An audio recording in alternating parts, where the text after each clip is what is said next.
Submateri yang akan kita pelajari hari ini ada 3, yaitu yang pertama pembangunan yang ideal, yang kedua pembangunan berbasis wilayah, dan yang ketiga pembangunan wilayah berkelanjutan. Baik, langsung saja materi yang pertama yaitu pembangunan yang ideal. Pembangunan wilayah merupakan upaya manusia untuk memanfaatkan lingkungan dalam usaha memenuhi kebutuhan hidupnya. Lalu, pembangunan yang ideal itu pembangunan yang seperti apa? Pembangunan yang ideal merupakan pembangunan yang merata dan seimbang di seluruh wilayah Indonesia, baik Indonesia bagian barat, tengah, maupun bagian timur. Tujuan dari pembangunan yang berimbang itu ada beberapa, di antaranya untuk mengembangkan perekonomian masyarakat, mempercepat pertumbuhan ekonomi, mengoptimalkan pemanfaatan sumber daya, meningkatkan lapangan pekerjaan, mendorong desentralisasi di berbagai bidang, meningkatkan ketahanan nasional, serta menjadikan kondisi sosial, ekonomi, dan politik menjadi lebih stabil. Yang selanjutnya yaitu pembangunan berbasis wilayah. Dalam pembangunan berbasis wilayah ada beberapa konsep pengembangan, di antaranya yang pertama, pengembangan wilayah berbasis karakteristik sumber daya alam. Dalam konsep pengembangan wilayah berbasis sumber daya alam ini dapat dilakukan berdasarkan karakteristik sumber daya yang dimiliki oleh suatu wilayah. Dengan memperhatikan sumber daya yang dimiliki, maka dapat ditentukan arahan pengembangan wilayah yang paling tepat. Yang kedua, pengembangan wilayah berbasis penataan ruang. Dalam konsep pengembangan wilayah berbasis penataan ruang ini dilakukan berdasarkan penataan ruang wilayah provinsi dan kabupaten. Konsep ini terdiri atas konsep pertumbuhan dan konsep integrasi fungsional. Yang ketiga, pengembangan wilayah berbasis wilayah terpadu.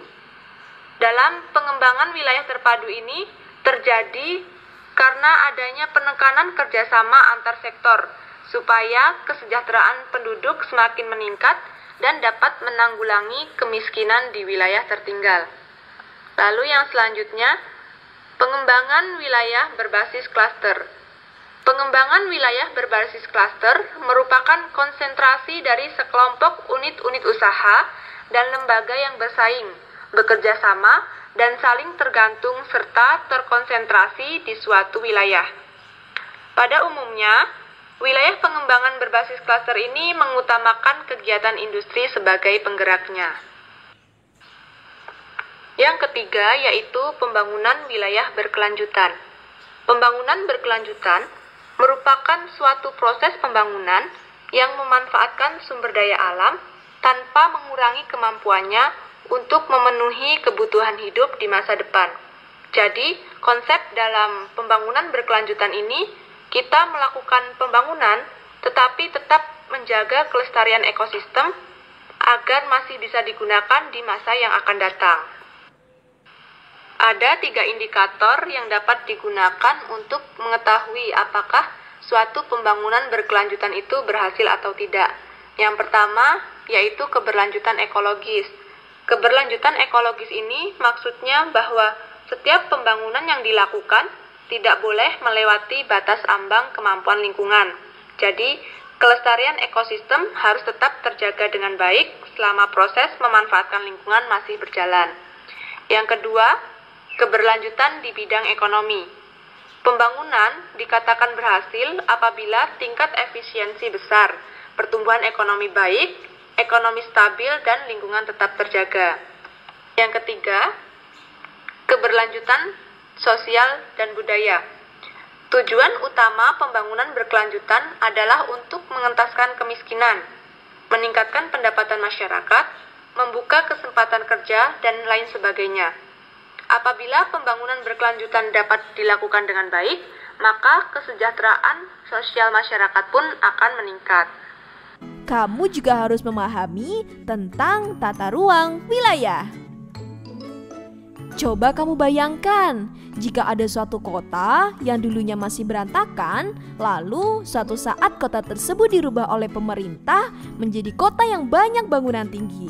Nah, inilah contoh implementasi dari tata ruang. Sehingga singkatnya tata ruang itu diartikan sebagai wujud struktur ruang dan pola ruang. Untuk merencanakan tata ruang dengan baik, tentu diperlukan sebuah rencana yang berisikan tujuan, kebijakan, strategi rencana, penetapan, dan manfaat pengembangan ruang wilayah yang nantinya akan menjadi gambaran desain tata ruang yang sesuai dengan kebutuhan. Rencana tersebut yang dinamakan dengan Rencana Tata Ruang Wilayah atau RT/RW.